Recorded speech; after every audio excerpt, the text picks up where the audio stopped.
Patience, Silver. Patience, please.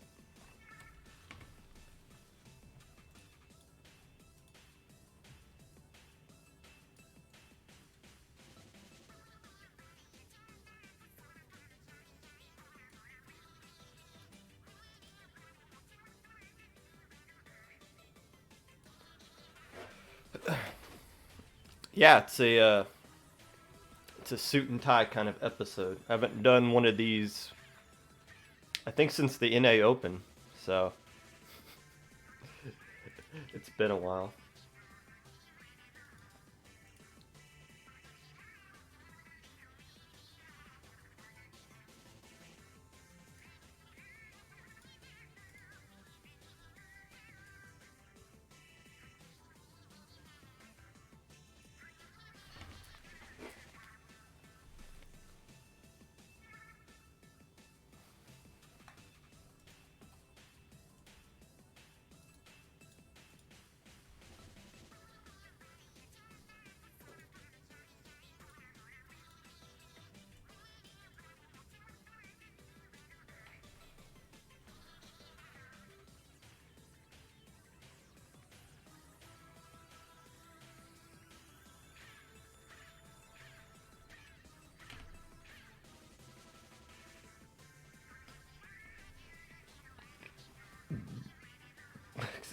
Excuse me.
Good morning, Evie of Twisted Time.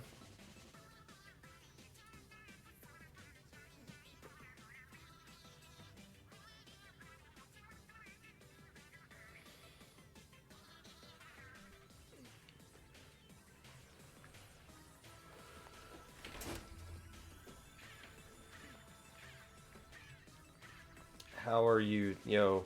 Oh, hey, Toph. Bland white cube. Not much is up. At least for the next 9 minutes. Hello, Spicy. Congratulations on yet another successful Minnow Cup.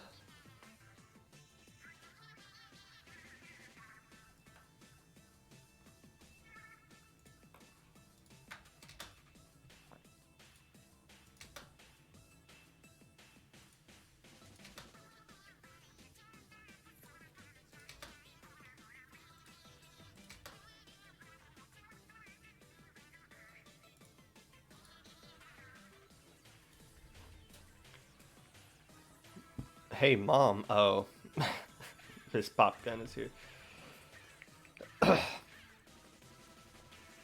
Ready for straight facts coming up. You do realize that a good chunk of my podcasts are opinionated sections, which is more so thoughts than, I guess, straight facts most of the time. So if you want to take the word I say as truth, you're well, I'll try to steer you in the right direction, I guess. Dapper today? You know, somebody used the word dapper the last time I wore a suit and tie on the podcast as well, and I don't I know that's a good thing. But dapper, there's nothing that like if I like if I saw my wife or if I saw another man and I was like, "Ooh, you're looking very dapper today." He'd be like, "What?" It means fancy essentially. Fancy is a better word than dapper, in my opinion. Fancy, nice. Dapper's too close to diaper. And I sometimes missay words, and I feel like I would eventually say, "Man, you're looking very diaper today." I'm like, what? The missus gets me. Well, it's a more masculine version of fancy. You could just say handsome. That works too. Thanks for the follow, Joe Woden. Thank you for following during the warm-up section where I actually pay attention to the people who follow. I need to do a better job of that. Handsome is better than dapper. I look spiffy? Well, thank you, Chili. I think I look spiffy too. But you're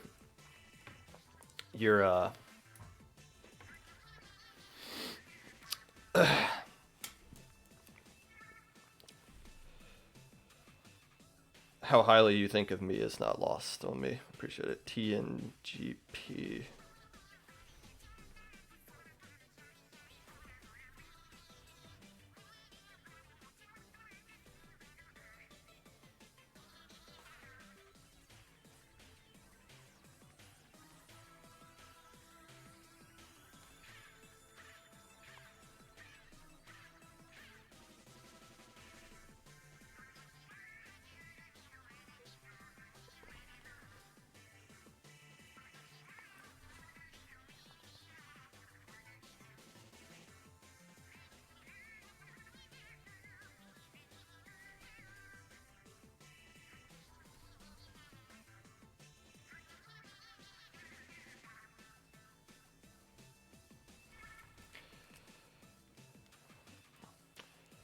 I wish I could see what you look like. Who? Oh. I have to have audio only mode. Are you in class right now, Tofu? I'm very popular with the school. Well, Tofu's in college, but I'm very popular with the school kids. I got people playing hooky to listen to the podcast. Pretty sure I talked to a high schooler on his lunch break on the podcast before. I didn't really. I don't do enough research on my guests before I bring them on the interview to see if they're like gonna be actually good or if it's gonna be awkward or anything like that. But that interview turned out to be great. It would just be weird if some teacher in the background during the podcast was like, "Put that phone away. Who are you talking to?" His fur is dark? I don't have any fur. You're looking very wiggly today. I don't know. I don't want to look like a phantom, though. Your phone just sucks. I have class at 12:30. Oh, okay. Well. Sorry, your phone sucks. I'm assuming you have a Nokia. The good news is, Tofu, if you drop your phone from an airplane, it'll survive. Whereas my phone likely will not. But however, my phone does have this nice feature that allows me to do more things than just play Snake. Talking about moose? Old moose in here. We talking about something outside of lower level? This is a low level podcast. Of course not. If I'm talking about something outside of lower level, it has to have some sort of connection to low level. Because that's what my target audience is. There ain't no high level people that listen to the podcast. I'm not gearing towards them. Well, okay, you just gotta wait. Yes, we are going to talk about the Triple G. But you gotta wait to see how it ties into the theme of the podcast here. It's a tassel segment coming up. It's funny. I was on Talk Speed Up during the tassel season. I was the one to talk about like the pyramid structure of the community, but they always like to ask guests their thoughts on tassel. And I had to I hadn't paid a single second of attention to tassel before, so like I knew they were gonna ask about it, so I just like crammed some stuff, and I think I ended up talking about Bagel and Biscuit using double Nautilus and how people shouldn't try to emulate that just because those two are doing it. But other than that, I didn't. I know FT win one tassel, but I didn't. I can't. I like tassel. I think it's a great idea. I just don't have time to pay attention to all the things you guys play in and tassel at the same time. Plus, if I wanted to get caught up on what happened in tassel, I could just watch the Talk Speed Up podcast, which did a really good job of recapping things on a monthly basis for that event. Ugh.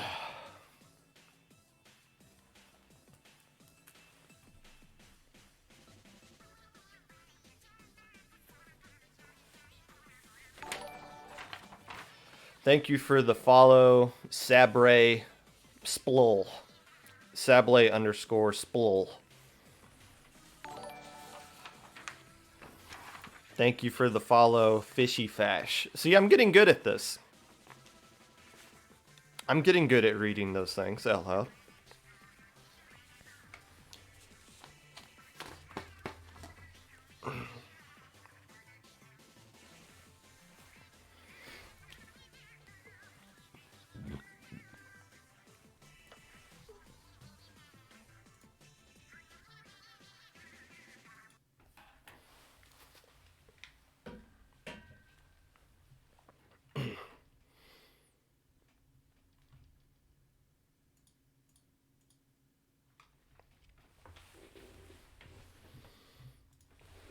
All right.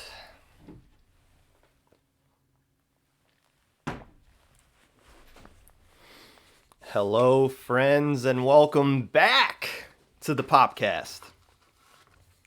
Whenever you're listening to this, whether it be live or a VOD, Twitch or YouTube, while you're hoping your stream doesn't turn into a PowerPoint presentation, celebrating the Tampa Bay Fighting Tom Brady's for winning Super Bowl LV.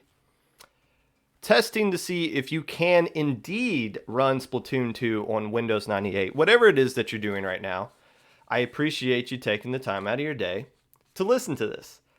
Unless I know. Upcoming news, or news about upcoming tournaments. Low Ink has been announced, and it is right around the corner. It is going to be not this upcoming weekend, but the weekend after that. Low Ink is coming back on the 20th and the 21st, which means next week I am going to be doing a preview for Low Ink. That is kind of weird, considering last week I just did a recap for Low Ink. So that makes programming, finding out things to talk about for Low Ink pretty easy, or for the podcast pretty easy. I can just talk about Low Ink again and again and again. So I'm all for Low Ink happening back to back. That does mean that it's likely going to be a gap between the February Low Ink and the March one. But we'll survive somehow. It's not like there's not any other tournaments going on here. This upcoming weekend is the SAC tournament number 3.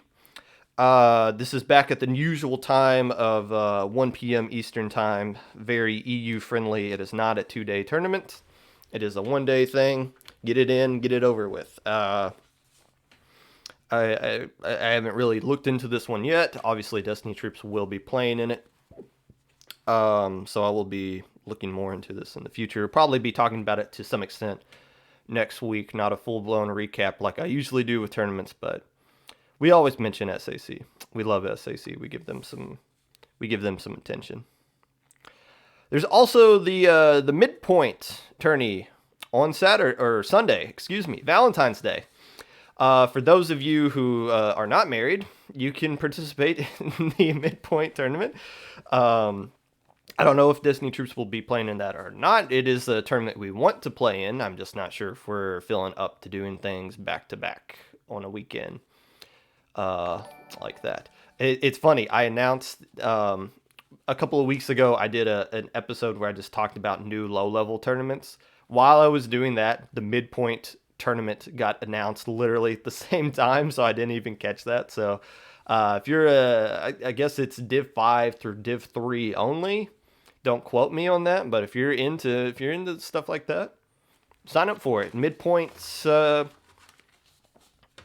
Well, I don't have anything. I haven't said anything horrible about Midpoint, but I'll say I appreciate the fact that they're going out of their way to create more events for mid-level stuff. So support it if you like it. Don't if you're a monster. Today, I am going to be recapping the Minnow Cup Splat Zone Edition tournament that happened on Saturday. Also, the Little Squid League Invitational that took place on Sunday, as well as an interview with the captain of the current LSL champions, the Wiggly Phantoms. We got a lot of stuff to cover today. And I have to be at work in 2 hours, so let's start blazing through this stuff. But first.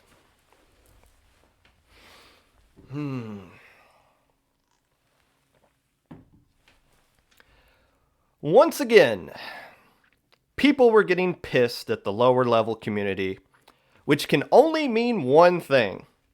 We had a major this past weekend.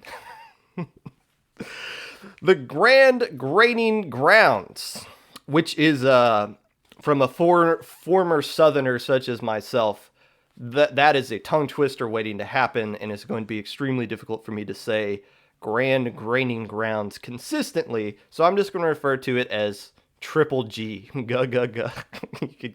Whatever floats your boat there.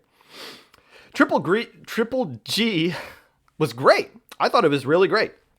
It had 91 teams signed up officially. That's what Battlefy says. I don't know if that includes like the teams that drop. I don't think that includes the teams that drop during the tournament. That doesn't matter. At the start of the tournament, at least 91 teams are registered. That's awesome.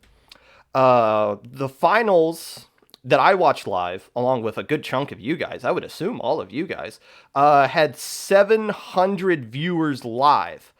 Maybe 800. I don't know what it officially peaked at. It's either 700 or 800. It had a lot of views, which was really awesome. The final grand prize total was $4,636.76. And Nine actually tweeted out how each dollar amount got broken down per team that finished in the top 8. I think Crazy Boys went home with about 1,600 of that. I think FT Win had just shy of 1,000 of that money for finishing in second place. So that's a lot of cheddar being doled out.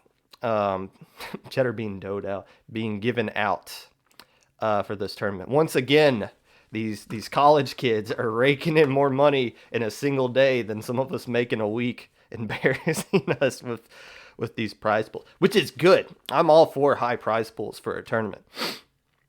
That's a lot of cheddar. FT Win actually took some games off of Crazy Boys, and that was hype. And I loved the fixed counterpick system of Grand Finals. If you guys recall, I think this was Inkstorm 8. I remember, I don't remember what specifically, but it was the team that Kiver was on.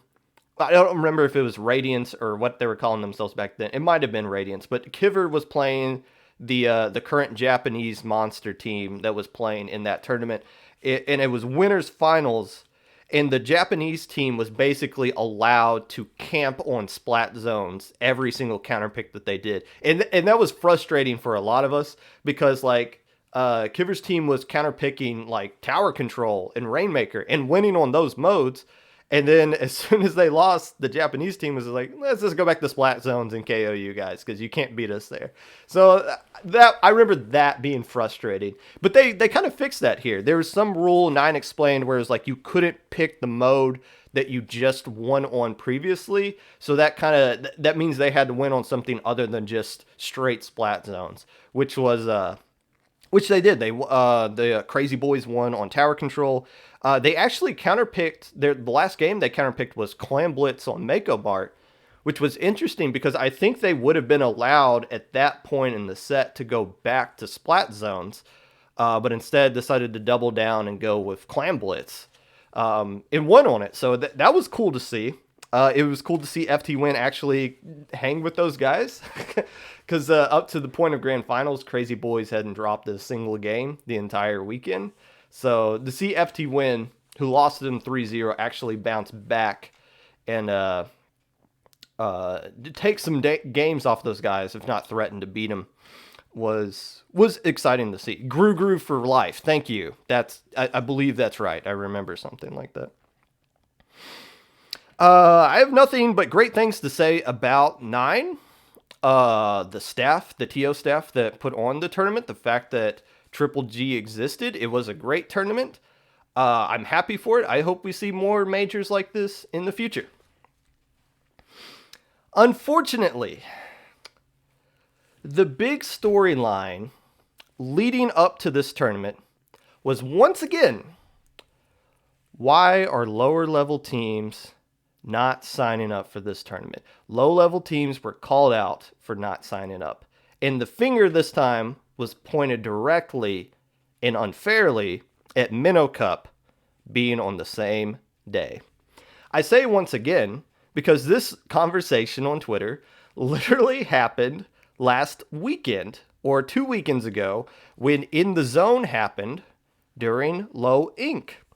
Also, to some extent, Inkstorm 8, people were upset at lower level teams for not showing up for day 2. That problem kind of persisted here in this tournament. We'll get to that. But let me just read some of the tweets that were flung on Twitter. I'm not going to call out people by name. That's not what that's not what the podcast is about. We're not about pointing fingers at specific people individually. Just vaguely talking about them. Here's some of the tweets that were sent out. Does Minnow Cup even have a prize? Why would teams be playing in Minnow Cup when they have an opportunity to win actual money in Triple G? Wow, more lower level tournaments that exist. Are you guys scared to play in actual tournaments? For some reason, some low/mid level tournament has more than 60 entrants that states at the same time, LaMayo. Yeah, that effing Minnow Cup, come the F on. And that doesn't include the hundreds and hundreds and hundreds of tweets about mansplaining, basically why low-level teams shouldn't play in Minnow Cup and should, in fact, actually play in Opens, in Triple G, in open invite tournaments. Let me point out, once again, I have nothing negative to say about 9 or the staff that participated in creating Triple G. None of these tweets were coming from them. These tweets were coming specifically from high-level players in the upper end of mid-level players. And we heard the same thing last weekend. Somebody tweeted out, I couldn't care less who wins Low Inc. I care more about low-level teams that play in the zone and actually try to win something like that. Okay, we hear you. There is an obvious disconnect here between high level and low level. But high level has all of the clout and the voice. So me, a mid-level player who grew up in the lower level, who does a lot of commentating for events, for finals, grand finals of events at IPL for SOS and Testing Grounds, where I commentate a lot of things for high-level players, let me kind of bridge the gap here and not just hate on high level for what they said, but also throw some shade at some of you guys in chat too, because there's a little bit of a disconnect between both groups, and I'm going to point it out between both groups what's really going on here. So let me explain some things. But first off, the idea that losing makes you better. This was tweeted about 100 times, and it was presented in a way that was basically, y'all scared. You guys are scared to lose. Now, some people were nicer about it, but don't realize they were kind of coming across as like a mansplaining kind of way of saying like, hey, losing makes you better so that you can grow and you can learn from it and you can ask the team that just beat you for information and you can VOD review, that kind of stuff. That is true. As much as it was beat into people's brains on Twitter, that statement is 100% true, and I agree with that. Here is the problem, though. Low-level teams are doing just that every single weekend. Think about it like this. Low Inc. had 137 teams playing it last month. Of those 137, 89 teams didn't qualify for day 2. If you're unfamiliar with what Low Inc. is, it allows 3 brackets into day 2, 16 teams in each bracket. So 48 teams move on, and 89 teams didn't. What do you think those 89 teams played in Low Inc. for? You think they went in with the mindset of that they were going to win the tournament? I would hope so. As a competitor, I would hope that you enter every tournament with the mindset of trying to win it. But they know that there are a good chunk of teams that they can't touch. Those are the teams they're losing against, that they're learning from, that they still, at the same time, you guys were like, well, you might have an opportunity to upset some teams. That's what Low Inc. is for low-level teams. They have an opportunity to upset alpha bracket teams, to take games off of teams. And you know what? You guys know that I point it out every time you guys get an upset. So it's not like it's some secret when you guys do really well. People actually pay attention to it now, which wasn't the case a couple of years ago. Look at what SAC is. SAC is basically a better Low Inc. at this point. It's basically Low Inc. except they let in a lot of teams that have either won Low Inc. in the past year or were good enough to be banned from it outright before they actually win it. So SAC, the teams you see playing Low Inc. that typically go like 2-4 or 3-3 or sometimes 4-2 in Low Inc., they're going like 2-4 and 1-5 in SAC.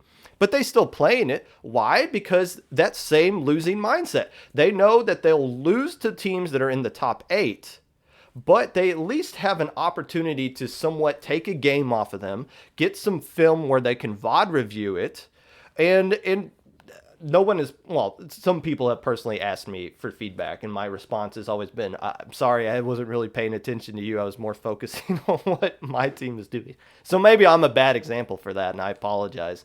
But my point being, the fact that the vast majority of low-level teams are signing up for tournaments with the intent of, let's get our butts kicked, but still have an opportunity to win a couple of games, get some upsets, and get better. So don't act like lower level teams aren't already doing that. But let me ask you a question. If 89 teams cannot qualify for Sunday of Low Inc., if they can't get above 50% win percentage during Swiss and SAC, what do you think they're going to do against the 91 teams that signed up for Triple G? Of course they're going to lose. The question is going to be, are they going to survive past the first minute?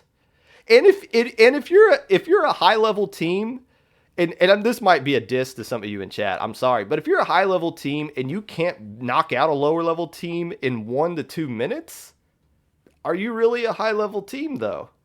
Because like there's no way these guys can last long enough against a high-level team to where they can actually get enough film and be like, oh, well, they do this. We should try to emulate that. Or here's a weakness of ours that they expose. The weakness is you get wiped in the first second and the game's over.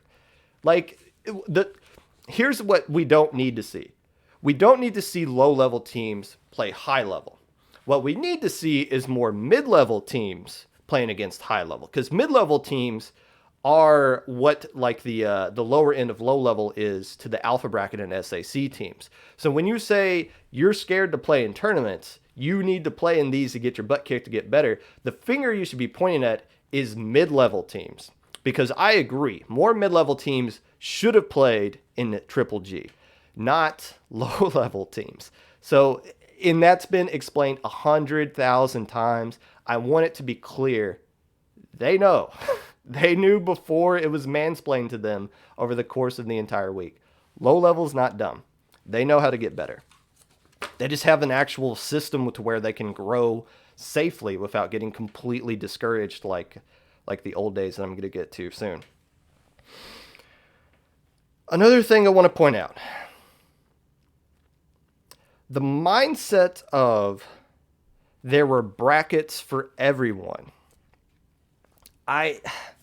That was paraded around a lot too. It was basically like, why wouldn't low levels show up? They went out of their way to create a bracket for everyone. It was like beta down the zeta and all the other Greek whatever. I don't even know what alpha and beta are supposed to be, but like all of those things were made for every single team that signed up for this tournament. Their low level's not appreciative. They went out of the way to make that for them. They didn't have to do that. They should have signed up and played in that. The people that made that argument, yes, I agree with that.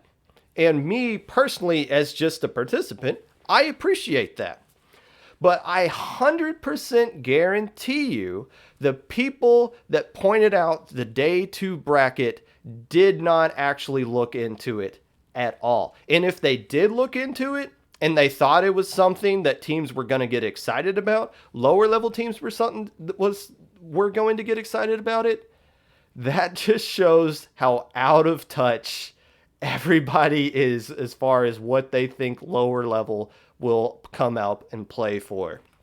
Let me explain what the extra brackets they're talking about is. It was a day 2 bracket on a Sunday at 8 a.m. Pacific time that was single elim. Guys, I'm sorry. I appreciate the effort, but that is a slap in the face to lower level teams. They're not idiots. I was critical of SAC when they did that. I was critical of Inkstorm 8 when they did that. I have to be critical of Triple G here. It's not something teams want to do. And it's hilarious that people are pointing to that. The fact that you have to play in a tournament where you could possibly be knocked out in the first 15 minutes before the sun has risen over the eastern mountain sky. And they're supposed to be excited about that. That's like giving your little brother the Mad Catz controller where somebody ate half of the analog stick and the A button doesn't work anymore and probably never worked to begin with. And then being like, why are you upset? You're playing the game with me. This is what you wanted, right? No, it can't be that. It can't be that. You can't have a 2-day tournament and half your teams are eliminated in 15 minutes. It's not, that is never going to be well received by anybody. And I'm not hating on the teams that actually didn't drop and play in it. If people are into that kind of thing, go right ahead. You know, I shouldn't be judging people for playing in what they want to play, but you can't point to that as an example of something that was helpful for the lower level. That is not the case at all. If it's going to be single elim, and they did it on Saturday at the end of the group stage, that's fine. Doing a single elim at the end of group stage, 100% fine. Now, Inkstorm 8 couldn't do a single elim at the end of the group stage on their tournament because they had like the 2 time slot thing. So day 1 had to be like groups from basically sun up to sun down across the entire world. So they had to do a day 2 thing. But if you're going to do a single elim tournament, you either have to do it on day 1 or day 2 has to be double elim minimum. And I understand both of those scenarios requires more work from TOs. I understand that. TOs are not paid. TOs get constantly dunked on Twitter. People leave feedback on Twitter instead of leaving it in actual feedback channels. And Nine had to front $2,500 for this tournament. So this tournament was operating deep into the red to begin with. So it's not fair for me to say TOs need to work harder if they want to get lower level teams. But at the end of the day, if you want lower level teams, you have to work harder. Otherwise, they're not going to show up. The lower level teams are lower skilled. Yes. Are they morons? Yes. Are they typically idiots? No. Let me look. Low level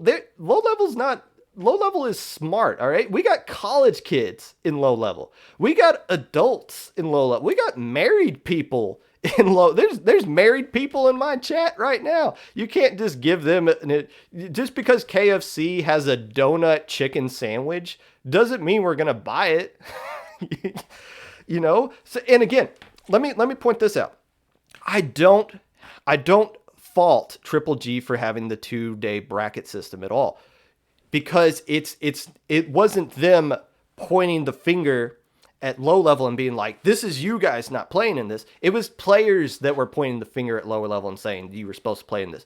Triple G is not a tournament for low level teams, and that's 100% fine. What we need to realize is that's 100% fine.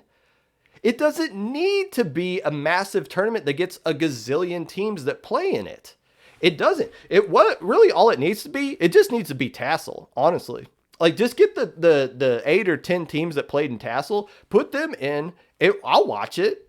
Everybody here would watch it. We'd love to see that. We don't need the filler of all these teams, all these hundreds of teams just wasting time on Saturday beating up on each other to get to the actual grand finals we know is going to happen eventually.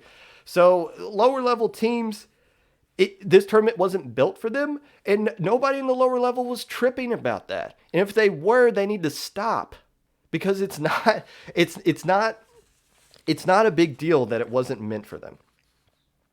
This is what low level has been wanting to say back to you guys. All of you on Twitter that just dunked on low level all weekend, this is what they wanted to say back to you for the entire weekend. They can't say it because they don't have clout. They don't have a seat at the table. And if they do, they'll just get dunked on even harder.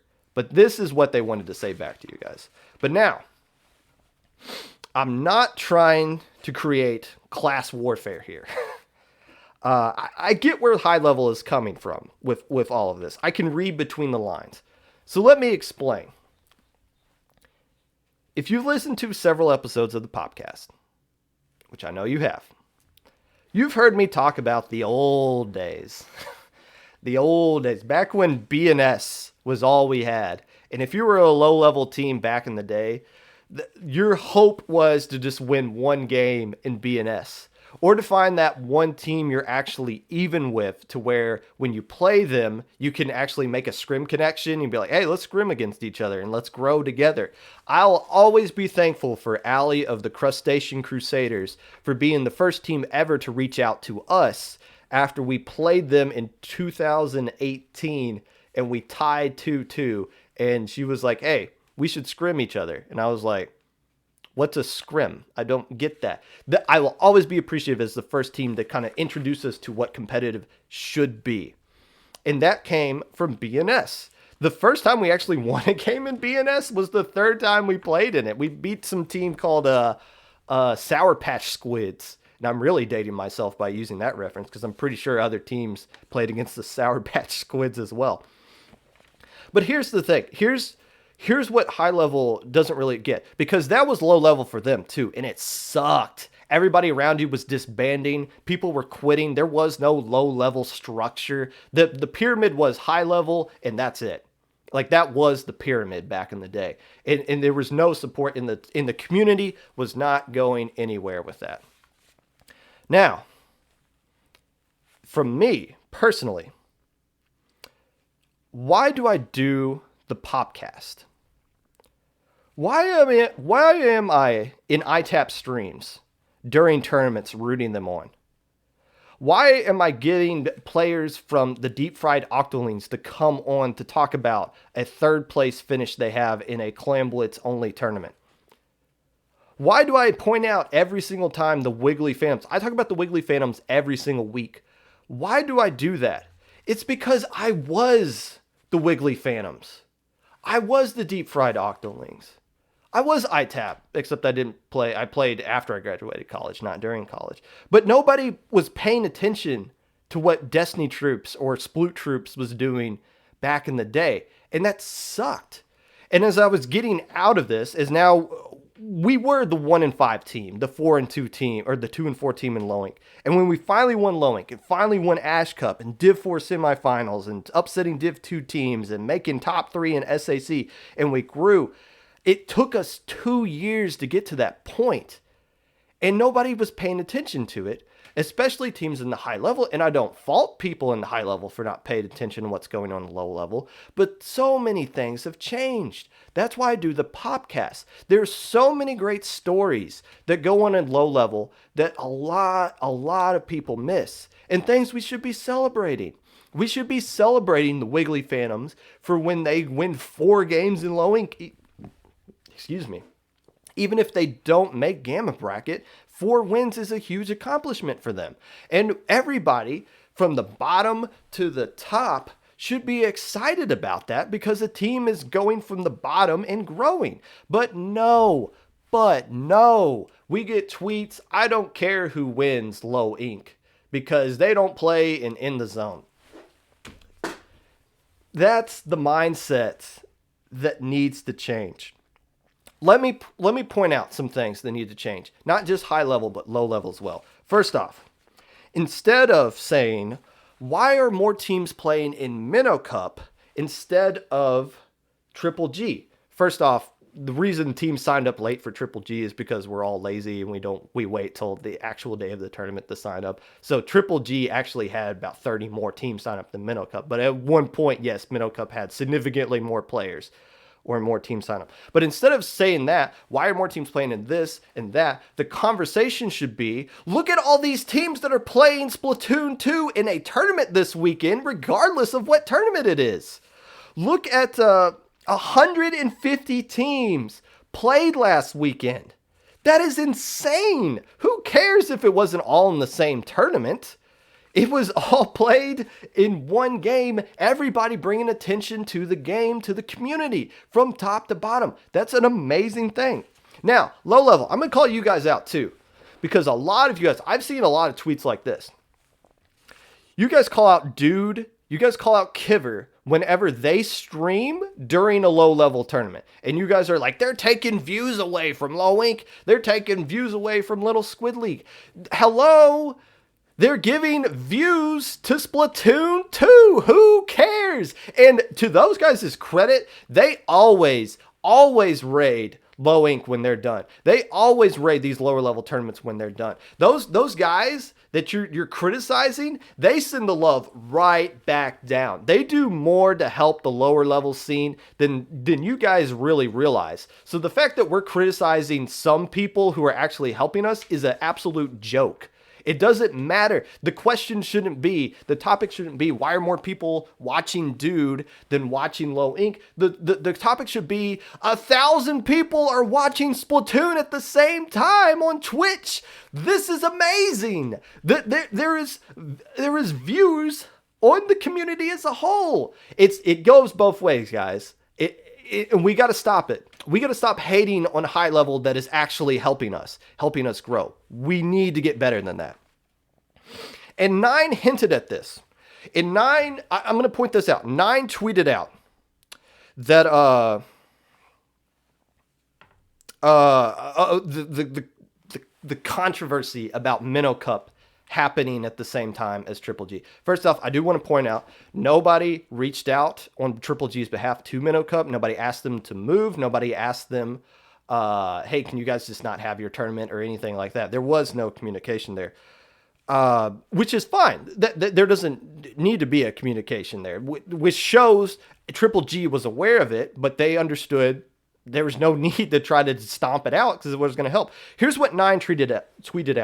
He tweeted a rant. He called it a rant. I just think more of an explanation of this thing. I've been around long enough to see event after event fall to the wayside as TOs and orgs get burnt out due to lack of activity. Now we finally have multiple events that are tracking huge numbers, and we still find something wrong with it. Come on, y'all.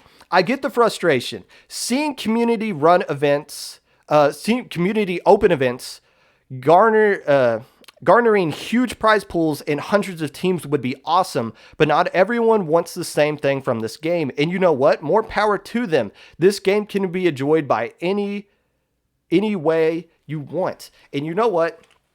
I really appreciate Nine tweeting this. It doesn't matter if I appreciate it or not. I'm just some schmuck who has a stuffle behind me. I'll tell you who does really appreciate that. The Minnow Cup staff really appreciated Nine's tweets, and I'll tell you why. Minnow Cup could not tweet that same thing. Minnow Cup could not come out and make a statement based off all the things that was said about them the past weekend because they knew they were going to get dunked on by High Level. And they knew that because they already were before they did anything. Just for existing, people in High Level were hating on them. So no, they didn't have a voice, and there's no way they could have said something like that. So Nine, using his clout, which he is 100% deserved. Nine is the most, it's not a pissing contest, but Nine is definitely one of the most wholesome and best people we have in this community. So everyone appreciates Nine saying these things, but I want you guys to realize if Nine doesn't say that, then who is for Minnow Cup? Because they can't speak for themselves, because they don't have a seat at the table. They might be getting 70 teams in their tournament. It doesn't matter because they get dunked on just for existing. My point is this. We need to stop putting each other down based on their skill group that we're in. We need to stop telling each other what to do, what tourneys to play in, what our goals should be. K-Bot pointed out the lack of a mid-level when he talked about a pyramid on the Talk Speed Up episode that I was on, that is still up on YouTube. Mid-level has kind of sucked, but the success of low-level is leading to a better mid-level. And we can finally, once low level gets completely set and we start pumping out more teams in the mid level, which by the way, we need to do more of. I'm sorry. I'm kind of to blame for that too. There are some teams that camp out too much in low ink and we're just waiting for them to win it. We probably need to shove them the door sooner rather than later and start saying, hey, you're a mid level team, start grinding for that. I'll take the L for that because I do have a seat at the low ink table and I haven't been voiceful enough about that. So I'll take the L for that. But once we complete that pyramid and we solve the millennial puzzle, you know, and we can go save our grandpa from Pegasus or whatever. But low level, here's what I want you guys to understand. Low level is a party right now.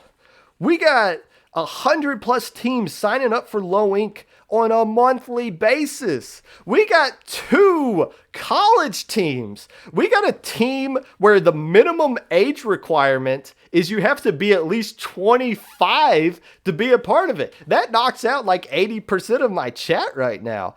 We have a team, we have a tournament that's basically our own version of BNS in Minnow Cup. We basically brought BNS back to the dead just for low level. We have NA open teams that all of us have dunked on that are starting to play in low ink. They're starting to find out about real competitive play. We had a team that played in their first ever low ink that came from the NA Open this past month that made Gamma Bracket and did decently well. That's exactly what we all want. That was amazing. We had a team play in the Little Squid League Invitational, and their name was, and I quote, the Thick Thigh Lovers. It's an absolute party at the bottom, man. And these things didn't exist a couple years ago. I get that, but it's there now. Low level is solid right now, and it's going to benefit everybody. And last thing, guys, I want you to remember this. Nintendo is gone. They're not coming back. We gave them the middle finger and we burned that bridge 2 months ago, and rightfully so, because we knew they weren't going to help us in the long run anyway. But it's just us now. It's just us. We don't have any support. We have to become what Melee is now. We have to come together. So please, supporting high level or supporting low level stuff, it doesn't hurt majors. It helps it. A dream would be a major where 9 doesn't need to drop $2,500 to get people interested in it, or Squid House doesn't need the Melee community to save us. We can finally be a legit esport if we stop thinking in the old ways, what low level used to be, and start appreciating and be excited about what's new and different, and lead us to a better tomorrow for all of us in Inkopolis. And that is the end of my rant. Triple G was a great tournament. There you go. Let's take a quick water break. We're going to breeze through Minnow Cup. We're going to move on.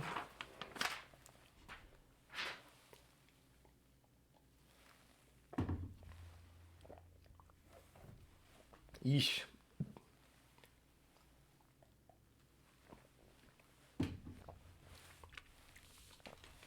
When I timed that out last night, that wasn't supposed to go 40 minutes. So, those of you who are here just to see what I'm going to say about your teams in Minnow Cup, well,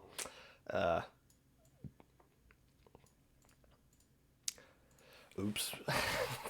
Let's try to get that. Carrot DM'd me something. She said I need to update. Something's not updated. Update your Twitch panel something. Oh, okay. I don't know. It's not something going on here. Minnow Cup.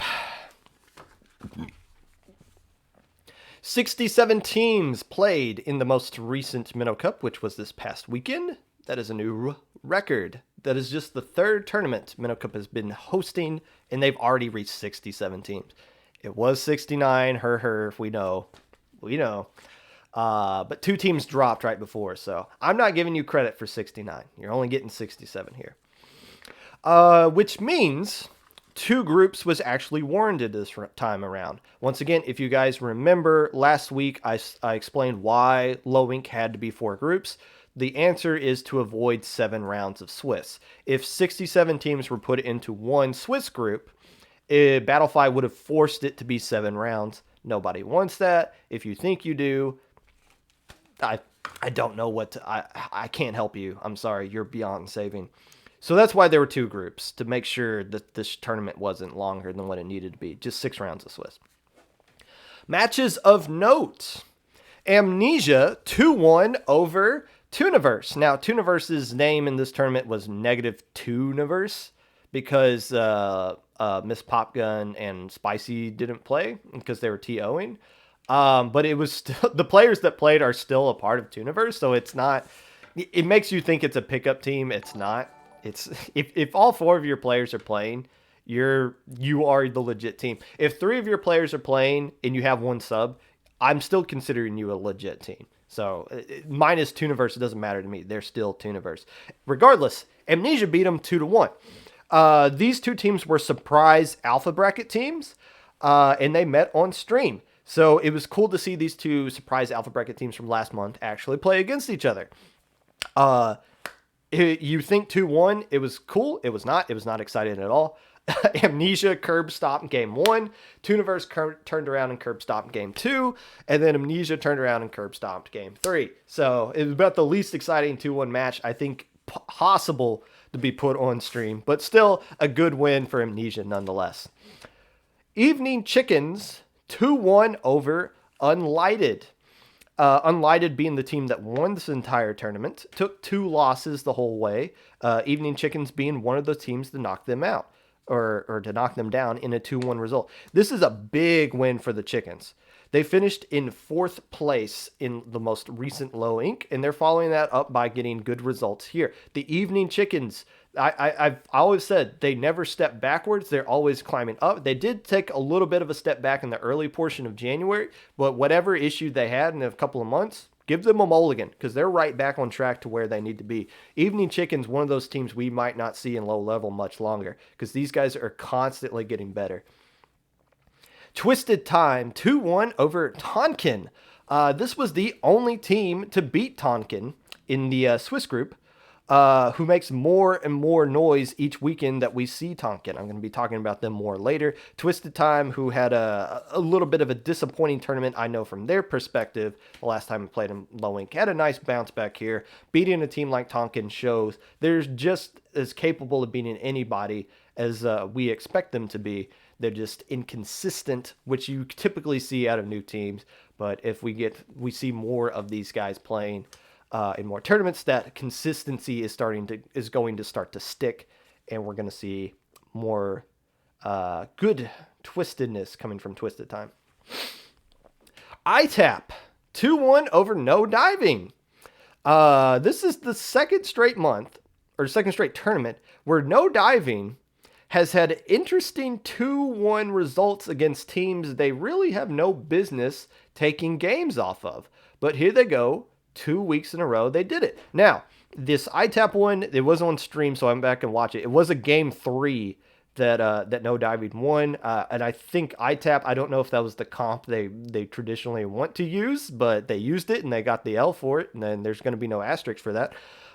Once again, No Diving took a game off of DOS last week as well. A 1-2 loss to DOS.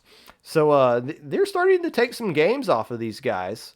Are they going to actually start winning some sets, though, is what we want to see. But the first step is getting games taken away. And No Diving is starting to show that they might be turning the corner with an interesting loss like that. There's nothing wrong with Squiffer. Maybe for Schellendorf. I don't know. Eternal 2-1 over the Wiggly Phantoms. Hey, this is new territory for the Wiggly Phantoms. Congratulations. You are now a team that people are going to be excited when they beat. You are now the hunted. Ask Resilience and Twisted Time how much fun that is. But for Eternal, a new team, this is a really good win for them, obviously knocking out the Wiggly Phantoms 2-1. My winners from the Swiss stage. Give me Lullaby, putting teams to sleep 4-2 with key wins coming against Eternal, CIA, the Agents, and the Wiggly Phantoms. Hey, I see you. Lullaby went 2-4 in the January Low Inc., so this is obviously a much better weekend for them. I'll be excited to see what Lullaby is capable of in the future. Solution went 5-1 with key wins over Zero Inc., Fractured, which I believe was a pickup team. Just by looking at the roster, I don't think that's an actual team going forward. Someone in chat can correct me if I'm wrong. And Patty. Actually, no, I read that backwards. ITAP.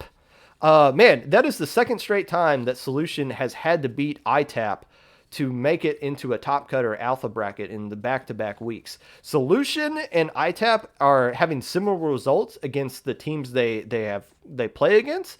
I think Solution's comp is just built to deal with a tent, so a Solution might just be the Achilles heel to ITAP going forward. And well, since I keep playing them, Solution might be the team that gatekeeps ITAP from success. So we'll be keeping an eye on that matchup in the future for sure. But hey, credit to Solution. 5-1 wins. These guys keep improving. These guys keep getting better. They might be one of these. They might be a top 10 team next week for Low Inc. Splatarians go 4-2 with key wins against the Geek Squids, Zero Inc., Gold Rush Blush. I had to slow down to make sure I said that correctly. They went 3-3 in the last Low Inc. I assume they feel good with this 4-2 result here, making it into Top Cut, and they should be. Attaboy, Splatarians. I see you. Amnesia, giving teams headaches with going 5-1 in this tournament. Key wins coming against Tooniverse, Lullaby, and Toxic Haze, the Destiny Cadets. No, I love Toxic Haze. Only loss being to the Evening Chickens. Amnesia, I see you guys. What is going on here? Amnesia, what I love about this, whenever a team makes alpha bracket for the first time, the question is, was that a fluke or was that legit? Amnesia following it up with this tournament proves that was legit, and we should have high expectations for Amnesia going forward. Love what I'm seeing out of those guys, and I'm sure they are as well. The Villain Academy went 3-3 in this tournament with key wins against CIA and a team called Hit Me Up, I'm Single, February 14th, heart emoji. The Villain Academy is an old team. One of the first teams I talked about, not in depth, but one of the first tournaments I looked at when I did the Popcast for the first episode.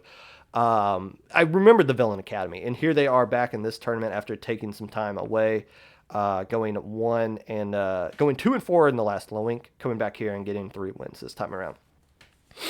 Tonkin, 5-1 in this low ink. Key wins coming against ITAP Solution, Splatarians, Shining Storm. That's quite a rap sheet of wins right there.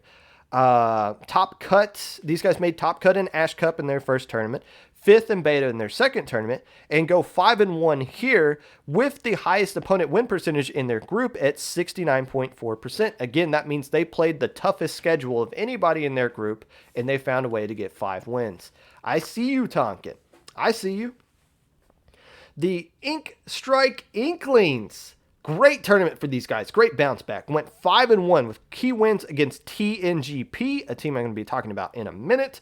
Otakos only lost to Twisted Time 1-2. These guys went 3-3 in the last low ink. Ink Strike's been having a rough month. This is a great result and a great bounce back for them. This team that used to be a contender for Alpha Bracket, used to be making Beta Brackets pretty consistently. This is a good result for them. Shows that they're getting back on the right track and moving forward. Mission Instinct went 4-2 in this tournament with key wins against Gold Rush Blush and No Diving. How about that? Beating No Diving, something to be excited about now. Just missed Top Cut. And it's interesting, I'm pointing out this team because they went 2-4 in the most recent low ink. So a nice bounce back for these guys as well. Mission Instinct, a team I need to be keeping an eye on. The biggest winner of the Swiss stage, in my opinion, goes to Splat Force. They didn't have the highest opponent win percentage in their group, but let me just read off the names of the teams they beat. They went 5-1 with key wins against the Evening Chickens, Kraken Warriors, who finished 4th in this tournament, Synergy, who I would suspect is going to win one of these lower level tournaments at some point, and Shiver Me Inklings, only loss coming against the Deep Fried Octolings on stream in a close 1-2 set. Okay, Splat Force, I see you. Speaking of Splat Force, let's move immediately into Top Cut and talk about the one match from Top Cut that I do want to talk about, and that is Splat Force 2-1 over ITAP. Man, am I just pointing out every single one of ITAP's loss today? I'm sorry, guys. You know I love you. You know you're my favorite team, unless you're not. So I watched this set from both team streams. And this is a grudge match. ITAP got the better of Splat Force earlier. I want to say back in October, low ink, I want to say, is when they beat them 3-0. So this is a long delayed grudge match that Splat Force was able to get some revenge on. And you listen to the VC, I love it. I love it when something's on the line. Like, both teams are very passionate about this matchup, and I love that. As a viewer, you love it when yes, we just talked about how high level doesn't care. Who cares? The people playing in the matches care, and that makes it exciting and interesting for everyone involved in it and everyone watching it. Avril getting a very unconventional GG Ray on Splat Zones, Albacore Hotel, it makes sense. Getting a triple late in the game to seal game 2, tied up at 1-1, and ultimately getting the win there. So a nice win for Splat Force. A great set. Great best of 3 set for both teams. Very exciting to watch. The only other matches to talk about in Top Cuts, well, everything was best of 3 until finals, so there wasn't really many other exciting things to talk about, which is fine. I'm fine. I didn't play in the tournament, but as a viewer, I'm fine with things being best of 3 till grand finals. There's no epic grand prize at the end of this. It's a one mode only tournament. Just get the doggone thing over with. Let's knock out teams, get the grand finals, and let those guys play it out. If you don't win your games, you know, sorry, but just win your games and get it over with. We got other things to do on Saturday. I was surprised Kraken Warriors beat Evening Chickens 2-0. Surprised Kraken Warriors beat Tonkin 2-0. And surprised they got the 4th seed. And that's a really good showing for Kraken Warriors, this former Alpha Bracket team, doing extremely well in this tournament. A nice return to form for them. But I am going to talk about Grand Finals, obviously. It was Unlighted versus Squid Row. It went 3-1 into the favor of Unlighted. It didn't really seem that close, I'm not going to lie. Unlighted seemed like the better team on that day, even though Squid Row was able to take a game off of them. This is a rematch from Low Inc. If any of you were paying attention, in the losers bracket, Squid Row played Unlighted in the Alpha bracket losers bracket. And Squid Row won that one 2-0. And keep in mind, Low Inc. is all modes. This was just Splat Zones. But just Splat Zones, I think most people put more stock in just Splat Zones than just Clan Blitz. So it's still a really good win here for Unlighted, obviously winning this whole tournament. Let's talk about the top 3 teams real quick, and then I'm going to go out of order on my sheet here.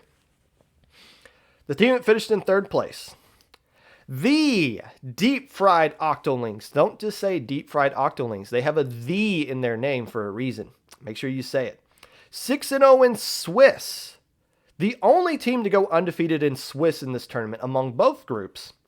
Only loss came to Unlighted, the team that won the entire tournament, and they finished bronze medal for the 2nd tournament in a row. I like that kind of consistency for something like Minnow Cup, which means they did really well with Clan Blitz. They did really well with Splat Zones, and now they got Rainmaker coming around. If they get top 3 again, that is going to be something really special for the Deep Fried Octolings, that they can be that consistently good across all the modes. It shows they're not just the gods of Clan Blitz. They can play Splat Zones as well. The Deep Fried Octolings, I'm telling you guys, and I think the word is out. I don't think it's a secret anymore. The Deep Fried Octolings are good. These guys are really good, and I think this was their first tournament they played with a new player. It's not a reloading, or it's not a rebuild. It's a reload. They're getting right back to where they left off. The Deep Fried Octolings. Keep an eye on these guys. Now, make Alpha Bracket. Octolings. You guys got to make Alpha Bracket. No more hoping opponent win percentage works in your favor. We need to see the Deep Fried Octolings break through that glass ceiling and make Alpha Bracket. We need to see that. The team that finished in 2nd place, Squid Row. We might not be seeing these guys in low level for much longer. They're not getting gold medals in tournaments, but they are getting a lot of really great results. They're getting a lot of silver medals. They're getting a lot of top 5 finishes in Alpha Bracket. I need to see these guys in SAC. I would like to see them win Low Inc., but I don't think we need to wait around for it. I want to see what they do in SAC.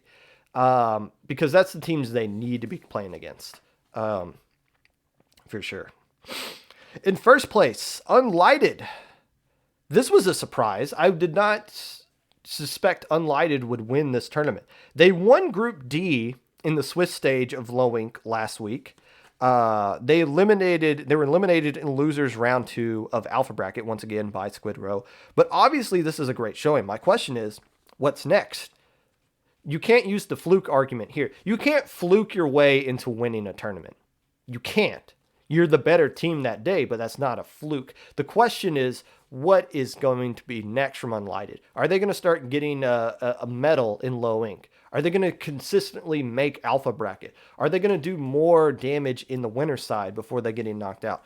Unlighted, I think, deserves a spot in the top 10 for next week. I don't know how good they're actually going to do, though. Is this just a Splat Zones only thing? But still, Unlighted, easily their best result up to this point.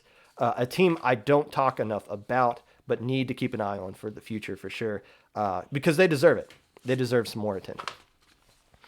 And that blazed through Minnow Cup.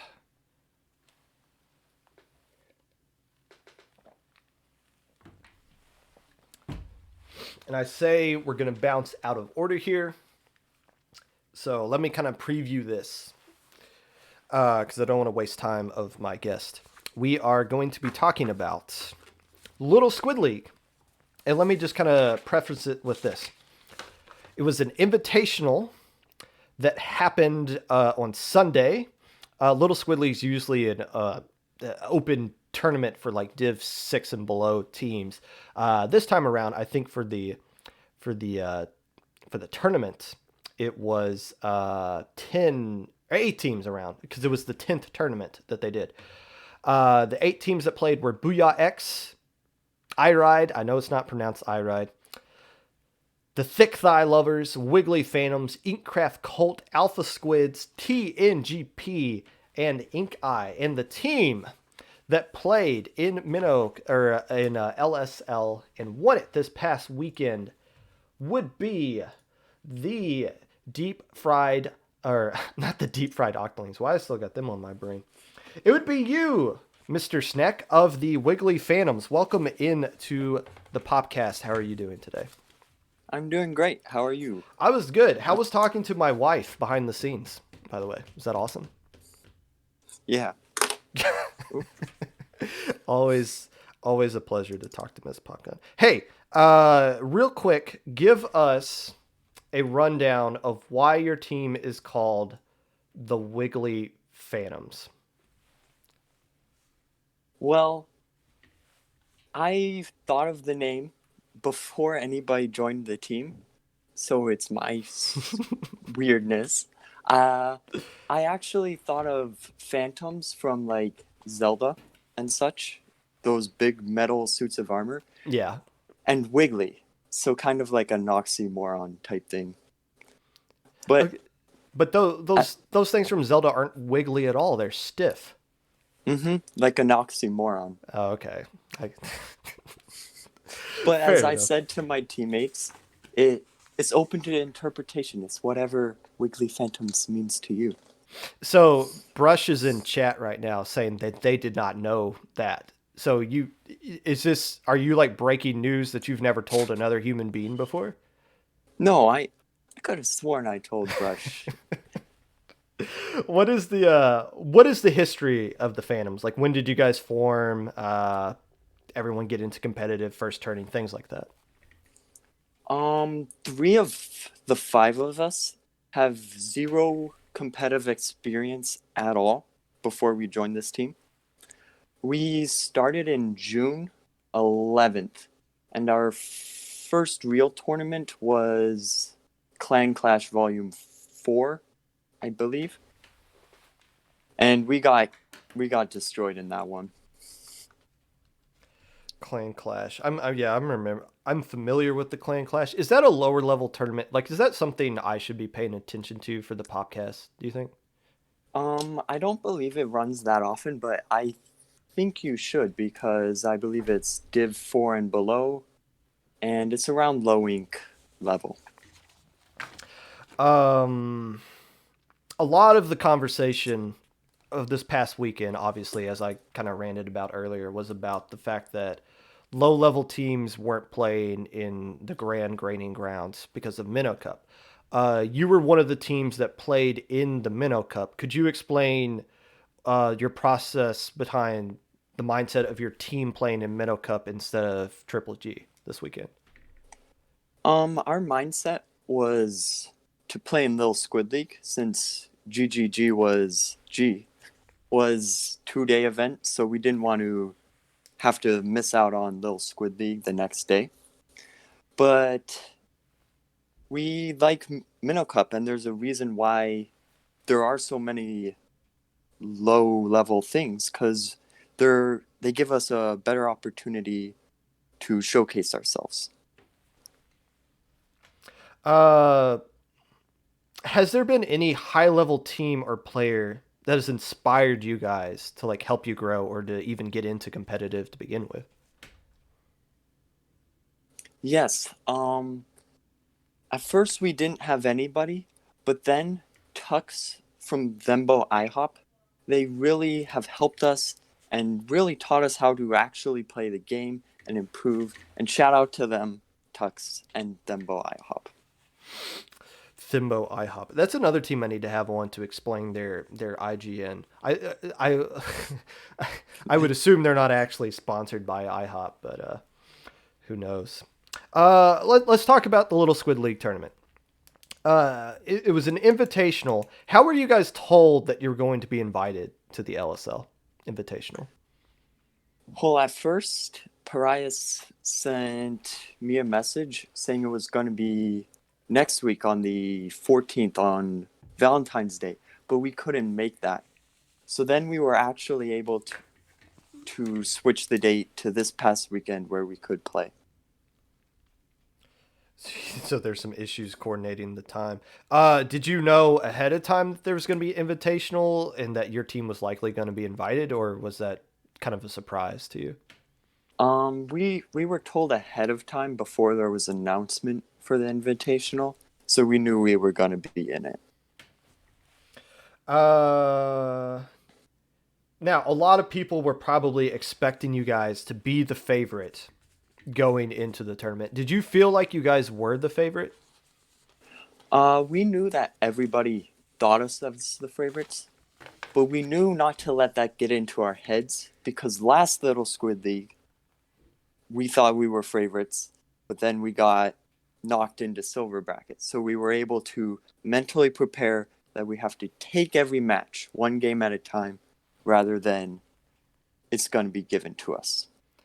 Well, it's interesting you say that because you guys lost in round one to Booyah X 1-2, and you eventually came back and beat them in winners finals 3-0. So, like, what was going on in the first round of the tournament? Was it a little bit of nerves, maybe a little bit of pressure that just kind of faded away towards the winners bracket when you guys got them back?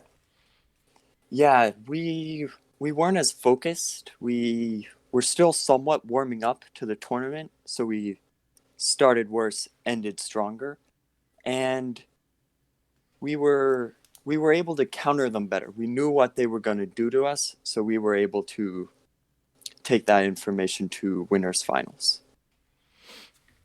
In when you guys got into grand finals, in most lower level tournaments I've seen, when a team gets bracket reset, they usually lose the bracket reset. But no, you guys, after you guys got reset, you went on to sweep 4-0. What was your mindset after you guys lost the bracket and got reset? And like how were you able to kind of bounce back from that? Well, actually, going into the tournament, we told ourselves this time we're going to have be super strong mentally. If we get bracket reset, we're gonna have to win that one. We and when we made it to grands, we said, "All right, we're ready for 14 matches. We're ready to play to every single for the hour and 10 minutes that it would take." Did it actually take an hour and 10 minutes? That's a long set. Preparing, like assuming each match goes 5 minutes. Right. Right. So mentally prepared for that. That okay, yeah, that's great. And I wanted to point that out because I've seen it happen so many times in low ink where if you get reset, you're done. So I'm assuming you guys saw that too and were prepared for that. So that's awesome. Lastly, last question before I let you go. What is the future for the Wiggly Phantoms? Like what are your guys' goals going forward now that you have your first tournament win under your belt? Our goals is to go as far as we can. We're not going to let it stop at Little Squid League, and if we eventually make it to Low Ink, we're not going to let it stop there. We're going as far as we can. I'll ask you one more question because it just popped in my head. Uh, you guys have played in a lot of Little Squid League tournaments, and now you've won it. Can you explain what Little Squid League, like the importance of Little Squid League, and how it being in existence meant something to you guys versus if it didn't exist at all? It means a ton because we talk about GGG, how low level teams get 3-0'd all the time in there. Well, if you even go down further in low ink, there's tons of teams that get 3-0'd every match. So it gives teams that get destroyed in low ink a chance to perform in Little Squid League. Mr. Sneckerino, I appreciate you coming on to the Popcast for this short little interview. Congratulations once again for winning. LSL this past weekend, and we have some high expectations for you guys going forward. So don't let everybody else down now. All right. Yes, sir. Thank you for Congratulations. having me. Oh, my pleasure. Congratulations once again. That was Mr. Sneckerino of the Wiggly Phantoms joining us on the Popcast. You know, it's I'm glad they said that about the mindset of going into a grand finals, because we see it time and time again. A team gets bracket reset and then they just fall apart in low ink. I think alpha bracket has a 100% win rate of, if you force a bracket reset in alpha, 100% of the time you win the whole bracket. So the fact that they said they went into it, even though they were the winners team, they're like, hey, we're mentally preparing for 14 games. We're not just mentally preparing for 7. And that showed. I mean, they forced a bracket reset and they 4-0'd the team right after that. That shows they didn't just talk it. That shows they didn't just, whoa, stop muting that. They didn't just talk it. They walked it. So nice to see out of that there. Little Squid League as a whole. I guess I can move the arrow up here. Going back. I listed off the teams that participated in it. I liked it. This is the first invitational I've seen just for lower level, and I thought it was good. I liked that it was just 8 teams. High Ink had that awkward 12 teams, but it kind of had to have that awkward 12 number of teams because it was for past low ink champions, and you don't want to exclude people. Like, you don't want to limit it to just 8, and you have to have an even number. So it went up to, it had to go up to 12, which led to like weird seating in top cut brackets and things like that. But 8 teams is just right. That's perfect. And it was competitive. All 8 teams were competitive with each other. Only one team didn't win a match, but they were still that team that didn't win was still able to take sets or take games away from other teams. A close 1-2 win in the group stage as well as getting winning one game in the top cut. So it was competitive against all the teams. And another thing I didn't really think about until Mr. Sneck kind of mentioned it there was the time coordination. That's whenever you guys are like, well, when's the next high ink? It's really difficult to coordinate a time to where the 8 or 12 teams that you want to play in your tournament are all available. Like you said, it was going to be on Sunday on Valentine's Day, but players weren't available, so they had to bump it up earlier to this Sunday. So that makes a lot of sense. That's why invitationals are more difficult to run than just running any kind of tournament that's open registration. You might think, well, there's only 8 teams. It's not that much. No, it's not the easiest thing in the world. Let me talk briefly. Obviously, we've talked about the Wiggly Phantoms. Let me talk about the other 3 teams real quick that finished in the top 4. The team finished in 4th place, Alpha Squids. They finished in 3rd place last month, 4th place here. Alpha Squids, I'm interested in them. They have Stormy, formerly of Persistence, who I believe got forced into retirement, is now the coach for the Alpha Squid. So I'm interested to see what they do going forward. Again, a 3rd place finish this month, 4th last month. They're moving 4th this month, 3rd last month. They're consistently getting good results in this tournament. They might be the next team. They might be the next favorite for the next Little Squid League going forward. Booyah X finished in 3rd place. And good for them, because they finished 3-3 in the last low ink, finishing 19th in their group. They beat the Wiggly Phantoms in the group stage 2-1. Couldn't get them down in the winners finals, where they lost to them 3-0, but still a nice result for them there.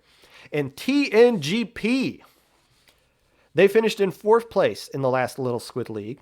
2nd place here, once again, forcing a nice bracket reset. So hats off to TNGP for playing as well as they did. I don't know what TNGP stands for. I feel like I've asked that question before on the podcast and I forgot. I'm going to remember it, but whatever it stands for, hopefully it's not raunchy. I'm not going to mention it. These name guys, please. Yes, that I believe you're right. I remember somebody explaining that to me before. They're still going to be called TNGP though, because I appreciate that they take the time to abbreviate their name for all of us. So that gets the point across. Let's this is a lengthy episode. We're gonna end this sucker right here. I've accidentally had my stream on this whole time. Has there been like feedback, like you hearing me twice this entire time? Because I have my desktop audio on too. I wonder if it just came on when I clicked to it. So if you've been hearing me twice this whole time, this would be completely inaudible. But looks like Fish is the only person I know that's streaming right now. So let's. Nope. Good. Okay. Awesome. Raid. Fish. Hey. If you'd like to be a part of the Popcast in any way, if you would like to eventually be a team I reach out to interview when you do something noteworthy to be talked about, feel free to reach out to me. You can, my socials are all down here below. Twitter at Mr_Popgun, Discord at Popgun, #5882, YouTube at 25Popgun, Twitch at Popgun25. If you're looking for my the VODs of this, I just keep it up on Twitch for the course of 2 weeks. I don't highlight these things. I save all of my VODs on YouTube and I upload them about an hour and a half later after the end of the episode. So if you're looking for this, if you just joined at the tail end of this and you're looking for the live VOD or something, well, I guess you could just watch it on Twitch. I don't know. You don't have to wait for it to get up on YouTube. Let's go visit Fish. Tell him I said hi. I'm probably not going to be there in chat because I need to go to work. Keep wearing your mask, guys. Keep wearing your masks. It'll end someday. You would imagine.